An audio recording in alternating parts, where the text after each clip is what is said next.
Iran Israel ನಡುವೆ ಕದನ ವಿರಾಮ ಘೋಷಣೆಯಾಗಿದೆ. ಕದನ ವಿರಾಮಕ್ಕೆ ಇರಾನ್ ಹಾಗೂ ಇಸ್ರೇಲ್ ಒಪ್ಕೊಂಡಿದೆ ಅಂತ ಹೇಳಿ ಅಮೆರಿಕ ಅಧ್ಯಕ್ಷ ಡೊನಾಲ್ಡ್ ಟ್ರಂಪ್ ಘೋಷಣೆಯನ್ನ ಮಾಡಿದ್ದಾರೆ. ಅಲ್ಲಿಗೆ 12 ದಿನಗಳಿಂದ ಏನು ಮಹಾಯುದ್ಧ ನಡೀತಾ ಇತ್ತು ಇರಾನ್ ಹಾಗೇನೆ ಇಸ್ರೇಲ್ ನಡುವೆ, ಅದರಲ್ಲೂ ಅಮೆರಿಕ ಮಧ್ಯಪ್ರವೇಶ ಮಾಡಿದ ಮೇಲೆ ಅಂತಾರಾಷ್ಟ್ರೀಯ ಮಟ್ಟದಲ್ಲಿ ತೀವ್ರ ಕಳವಳ ವ್ಯಕ್ತಪಡಿಸಲಾಗ್ತಾ ಇತ್ತು.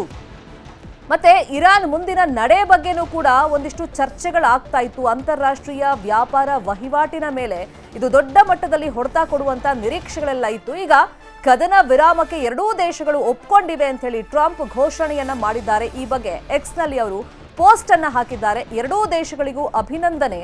ಮಧ್ಯಪ್ರಾಚ್ಯ ನಾಶವನ್ನ ಎರಡೂ ದೇಶಗಳು ತಡೆದಿವೆ. ಸೌಹಾರ್ದಯುತವಾಗಿ ಕದನ ವಿರಾಮಕ್ಕೆ ಒಪ್ಕೊಂಡಿವೆ. ಎರಡೂ ದೇಶಕ್ಕೂ ಅಭಿನಂದನೆಗಳು, ಒಳ್ಳೇದಾಗ್ಲಿ ಅಂತ ಹೇಳಿ ಟ್ರಂಪ್ ಪೋಸ್ಟ್ ಅನ್ನ ಹಾಕಿದ್ದಾರೆ. ಅಂದ್ರೆ ವರ್ಷಗಳವರೆಗೂ ಕೂಡ ಇದು ಮುಂದುವರಿಯಬಹುದಾಗಿದ್ದಂತ ಒಂದು ಮಹಾಯುದ್ಧನೇ ಆಗಿತ್ತು. ಮೂರನೇ ಮಹಾಯುದ್ಧ ಎಲ್ಲಿ ನಡೆದು ಬಿಡುತ್ತೆ ಅಂತ ಹೇಳಿ ಒಂದು ಆತಂಕ, ಕಳವಳನೂ ವ್ಯಕ್ತವಾಗ್ತಾ ಇತ್ತು. ಆದರೆ ಈಗ ಸೌಹಾರ್ದಯುತವಾಗಿ ಎರಡೂ ದೇಶಗಳು ಕದನ ವಿರಾಮಕ್ಕೆ ಒಪ್ಪಿಗೆಯನ್ನ ಸೂಚಿಸಿವೆ. ಎರಡೂ ದೇಶಗಳಿಗೂ ಅಭಿನಂದನೆಗಳು, ಒಳ್ಳೇದಾಗ್ಲಿ ಅಂತ ಹೇಳಿ ಟ್ರಂಪ್ ಘೋಷಣೆಯನ್ನ ಮಾಡಿದ್ದಾರೆ. ಅಲ್ಲಿಗೆ 12 ದಿನಗಳಿಂದ ತೀವ್ರ ರೀತಿಯಲ್ಲಿ ದಾಳಿ ಪ್ರತಿದಾಳಿಗಳು ನಡೀತಾ ಇತ್ತು. ಅದಕ್ಕೆ ಬ್ರೇಕ್ ಬಿದ್ದಂತಾಗಿದೆ. ಕದನ ವಿರಾಮಕ್ಕೆ ಇರಾನ್ ಮತ್ತೆ ಇಸ್ರೇಲ್ ಎರಡೂ ದೇಶಗಳು ಒಪ್ಕೊಂಡಿವೆ ಅಂತ ಹೇಳಿ ಡೊನಾಲ್ಡ್ ಟ್ರಂಪ್ ಘೋಷಣೆಯನ್ನ ಮಾಡಿದ್ದಾರೆ.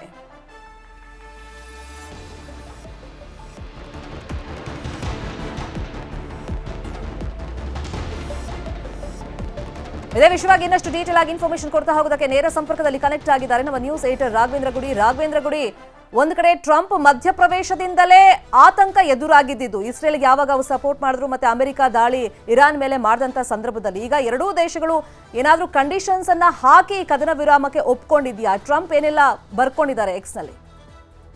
ಪ್ರಮುಖವಾಗಿ ಇಲ್ಲಿ ಎರಡು ಅಂಶವನ್ನ ಗಮನಿಸಬೇಕು ಶರ್ಮಿತಾ. ಒಂದನೇದಾಗಿ ಟ್ರಂಪ್ ಹೇಳ್ತಾ ಇರುವಂತದ್ದೇನು, ಇನ್ನೊಂದು ಅದಕ್ಕೆ ಪ್ರತಿಯಾಗಿ ಇರಾನ್ನ ವಿದೇಶಾಂಗ ಸಚಿವರು ಅದೇ ಎಕ್ಸ್ ನಲ್ಲಿ ಪೋಸ್ಟ್ ಮಾಡಿ ಹೇಳಿರೋದೇನು ಅಂತ ನೋಡೋದಾದ್ರೆ, ಮೊದಲನೇದಾಗಿ ಟ್ರಂಪ್ ಹೇಳಿರ್ತಕ್ಕಂಥ ಮಾತುಗಳನ್ನ ಸಾಕಷ್ಟು ಇಂಟ್ರೆಸ್ಟಿಂಗ್ ಆಗಿರ್ತಕ್ಕಂತಹ ವಿಷಯಗಳನ್ನ ಅದರಲ್ಲಿ ಅವರು ಬರೆದಿರುವಂತದ್ದು. ಮೊದಲನೇದಾಗಿ ನೋಡೋದಾದ್ರೆ, ಎರಡೂ ದೇಶಗಳು ಕೂಡ ಸೀಸ್ ಫೈರ್ ಮಾಡೋದಕ್ಕೆ ಒಪ್ಪಿಕೊಂಡಿದ್ದಾವೆ, ಮಧ್ಯಪ್ರಾಚ್ಯದಲ್ಲಿ ಇನ್ನ ಶಾಂತಿ ನೆಲೆಸುತ್ತೆ ಅನ್ನುವಂತ ಮಾತುಗಳನ್ನ ಹೇಳ್ತಾನೆ ಟೈಮ್ ಲೈನ್ ಅನ್ನ ಫಿಕ್ಸ್ ಮಾಡಿದ್ದಾರೆ. ಈಗ ಅವರು ತಮ್ಮ ವಿಶ್ ಖಾತೆಯಲ್ಲಿ ಇದನ್ನ ಟ್ವೀಟ್ ಆದ್ರೆ ಪೋಸ್ಟ್ ಮಾಡಿ ಸರಿಸುಮಾರಾಗಿ ಇಲ್ಲಿಗೆ 3 ಗಂಟೆಗಳಾಗಿದ್ದಾವೆ. ಆದ್ರೆ ಇದಕ್ಕಿಂತ ಮುಂಚಿತದಲ್ಲಿ ಅವರು ಹಾಕಿರುವಂತ ಮಾಹಿತಿಯ ಪ್ರಕಾರ ನೋಡೋದಾದ್ರೆ 6 ಗಂಟೆಗಳಲ್ಲಿ ಎರಡೂ ದೇಶಗಳು ಕೂಡ ತಮ್ಮ ಕೊನೆಯ ಹಂತದ ದಾಳಿಗಳನ್ನ ಮುಂದುವರಿಸ್ತವೆ. ಅದನ್ನ ಅವರು ಮುಂದುವರಿಸಿ ಅದನ್ನ ಅಲ್ಲಿಗೆ ಬಂದ್ ಮಾಡ್ತಾರೆ. ಅದಾದ ಬಳಿಕ 12 ಗಂಟೆಗಳಲ್ಲಿ ಇರಾನ್ ಸೀಸ್ ಫೈರ್ ಅನ್ನ ಘೋಷಣೆ ಮಾಡುತ್ತೆ. ಇರಾನ್ ಸೀಸ್ ಫೈರ್ ಅನ್ನ ಘೋಷಣೆ ಮಾಡಿ 12 ಗಂಟೆಗಳ ನಂತರ ಅಂದ್ರೆ 24 ಗಂಟೆಗಳಲ್ಲಿ ಇಸ್ರೇಲ್ ಕೂಡ ಒಂದು ಸೀಸ್ ಫೈರ್ ಅನ್ನ ಘೋಷಣೆ ಮಾಡುತ್ತೆ. ಅದಾದ ಬಳಿಕ ಎರಡೂ ದೇಶಗಳು ಒಂದೇ ಒಂದು ಮಿಸೈಲ್ ಅನ್ನ ಹಾರಿಸೋದಾಗ್ಲಿ, ಒಬ್ಬರ ಮೇಲೆ ಒಬ್ಬರು ದಾಳಿ ಮಾಡೋದಾಗ್ಲಿ ಮಾಡೋದಿಲ್ಲ. ಸಂಪೂರ್ಣವಾಗಿರ್ತಕ್ಕಂಥ ಸೀಸ್ ಫೈರ್ ಘೋಷಣೆ ಆಗುತ್ತೆ 24 ಗಂಟೆಗಳಲ್ಲಿ. ಈ ಮೂಲಕವಾಗಿ ಮಧ್ಯಪ್ರಾಚ್ಯದಲ್ಲಿ ಶಾಂತಿ ನೆಲೆಸುತ್ತೆ, ಜೊತೆಗೆ ಇಸ್ರೇಲ್ಗೂ ಕೂಡ ಇಸ್ರೇಲ್ ನಲ್ಲಿ ಶಾಂತಿ ನೆಲೆಸುತ್ತೆ, ಇರಾನ್ ನಲ್ಲಿ ಶಾಂತಿ ನೆಲೆಸುತ್ತೆ. ಎಲ್ಲ ದೇಶಗಳಿಗೂ ಕೂಡ ದೇವರು ಒಳ್ಳೆಯದು ಮಾಡ್ಲಿ, god bless Israel, god bless Iran, god bless America and world ಅಂತ ಹೇಳಿ ಅವರು ಒಂದು ಮಾಹಿತಿಯನ್ನ ಕೊಟ್ಟಿರುವಂತದ್ದು. ಹಾಗಿದ್ರೆ ಇದಕ್ಕೆ ಇರಾನ್ ಕೂಡ ಸಂಪೂರ್ಣವಾದಂತಹ ಒಪ್ಪಿಗೆಯನ್ನ ಕೊಟ್ಟಿದೆ ಅನ್ನುವಂತ ಪ್ರಶ್ನೆ ಇಲ್ಲಿ ಮೂಡುತ್ತೆ. ಅದಕ್ಕೆ ಕೂಡ ಒಂದು ಇರಾನ್ ಹೇಗಂದ್ರೆ ಜಟ್ಟಿ ನೆಲಕ್ಕೆ ಬಿದ್ರು ಮೀಸೆ ಮಣ್ಣಾಗ್ಲಿಲ್ಲ ಅನ್ನೋ ರೀತಿಯಾಗಿ ಒಂದು ಟ್ವೀಟ್ ಅನ್ನ ಮಾಡಿದ್ದಾರೆ, ಪೋಸ್ಟ್ ಅನ್ನ ಮಾಡಿ ಶಾಂತಿಯನ್ನ ಒಪ್ಪಿಕೊಂಡಿದ್ರು ಕೂಡ ಯಾವ ರೀತಿ ಅಂತ ಅವರು ಮಾಹಿತಿಯನ್ನ ಕೊಟ್ಟಿರೋದನ್ನ ನಾನು ಒಂದು ಸಂಕ್ಷಿಪ್ತವಾಗಿ ಇದನ್ನ ಹೇಳೋದಕ್ಕೆ ಅವ್ರು ಬರ್ದಿರೋದನ್ನ ಓದ್ತೀನಿ ಶರ್ಮಿತಾ. ಮೊದಲನೇದಾಗಿ, as Iran has repeatedly made clear, Israel launched war on Iran, not the other way around. ಅಂದ್ರೆ ನಾವು ಎಂದಿಗೂ ಕೂಡ ಇಸ್ರೇಲ್ ಮೇಲೆ ವಾರ್ ಅನ್ನ ಲಾಂಚ್ ಮಾಡಿರಲಿಲ್ಲ, ಬದಲಾಗಿ ಇಸ್ರೇಲ್ ನಮ್ಮ ಮೇಲೆ ಲಾಂಚ್ ಮಾಡಿರುವಂತದ್ದು ವಾರು, ನಮ್ಮ ಮೇಲೆ ಅವರು ಯುದ್ಧವನ್ನ ಮಾಡಿದ್ದಾರೆ. ಹೀಗಾಗಿ ಆಸ್ ಆಫ್ ನೌ ಅಂದ್ರೆ ಈ ಸಂದರ್ಭದಲ್ಲಿ ನಾವು ನೋಡ್ತಾ ಇರುವಂತದ್ದು ಯಾವುದೇ ಅಗ್ರಿಮೆಂಟ್ ಆಗಿಲ್ಲ, no agreement.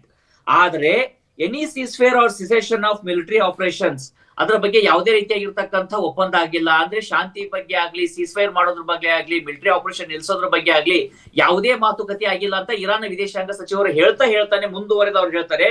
However, provided that Israeli regime stops its illegal aggression against the Iranian people no later than 4 AM Tehran time. ಅಂದ್ರೆ ನಮ್ಮ ಇರಾನ್ 4 ಗಂಟೆ ಬೆಳಗಿನ ಜಾವ 4 ಗಂಟೆ ಒಳಗಡೆಯಾಗಿ ಇಸ್ರೇಲ್ ಏನಾದ್ರೂ ನಮ್ಮ ಮೇಲೆ ದಾಳಿಯನ್ನ ಮಾಡೋದನ್ನ ನಿಲ್ಸಿದ್ರೆ ನಂತರದಲ್ಲಿ ನಾವೇನ್ ಮಾಡ್ತೀವಿ, we have no intention to continue or respond afterwards. The final decision on the cessation of our military operation will be made later.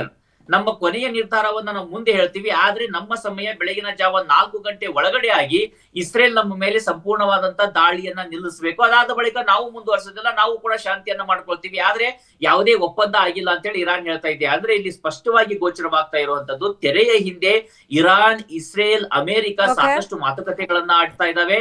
ನಿನ್ನೆ ಕೂಡ ಈಗ ಅಮೆರಿಕದ ನೆಲೆಗಳ ಮೇಲೆ ಕತಾರ್ನಲ್ಲಿ ಇರಾನ್ ದಾಳಿಯನ್ನ ನಡೆಸಿದ್ರು ಕೂಡ ಯಾವುದೇ ದೊಡ್ಡ ಮಟ್ಟದ ಸಾವು ನೋವಾಗ್ಲಿ ಅಥವಾ ಅಲ್ಲಿ ಯಾವುದೇ ದೊಡ್ಡ ಮಟ್ಟದ ಹಾನಿ ಆಗ್ಲಿ ಕೂಡ ಆಗಿಲ್ಲ. ಅವರು 6 ಮಿಸೈಲ್ ಗಳನ್ನ ಲಾಂಚ್ ಮಾಡಿರ್ತಾರೆ. ಅದಕ್ಕೆ ಮುಂಚಿತವಾಗಿ ಕತಾರ್ಗೆ ಮಾಹಿತಿಯನ್ನ ಕೊಡ್ಲಾಗಿರುತ್ತೆ, ನಾವು ನಿಮ್ಮ ಮೇಲೆ ದಾಳಿಯನ್ನ ಮಾಡ್ತೀವಿ ಅಂತ ಹೇಳಿ. ಅದೇ ಕತಾರ್ ಏನ್ ಮಾಡಿರುತ್ತೆ, ಅಮೆರಿಕಕ್ಕೆ ಮಾಹಿತಿಯನ್ನ ಕೊಟ್ಟಿರುತ್ತೆ, ಅವರಿಗೆ ಒಂದು ಸಿಂಬೋಲಿಕ್ ಆಗಿ ದಾಳಿಯನ್ನ ಮಾಡ್ತಾ ಇದ್ದಾರೆ. ಆದ್ರೆ ಅದಕ್ಕೆ ಬೇಕಾದಂತ ಪ್ರಿಪರೇಷನ್ ಅನ್ನ ಮಾಡ್ಕೊಳ್ಳಿ ಅಂತ ಹೇಳಿ.